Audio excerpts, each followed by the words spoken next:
ভাই একটা জিনিস দেখে যান ভাই। কি ভাই, কি জিনিস ভাই? ভাই দেখেন ভাই, আজকের প্রফিট হইতেছে ভাই, লিডার বোর্ডে আছি টোটাল মনে করেন $9,000+ প্রফিট করে ভাই। জি ভাই। আরেকটা জিনিস দেখবেন ভাই, এই দেখেন আমাদের দুজনে দেখতেছে, এরা যে কি লেভেলের লুজার ভাই বুঝছেন, খালি দেখেই ভাই, ঠিক আছে, খালি ভিডিও দেখে কত প্রফিট করতেছে এটা দেখে, কই আছি কই ঘুরতেছি এটাও দেখে, কিন্তু রিস্ক নিবে না।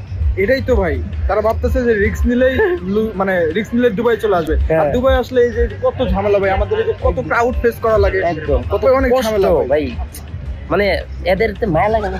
ভাই যে একটু আগে এই উল্লা থেকে ভাই আমরা ক্যাভিয়ার খাইলাম ভাই, ক্যাভিয়ার খাওয়া কত কষ্টের কাজ।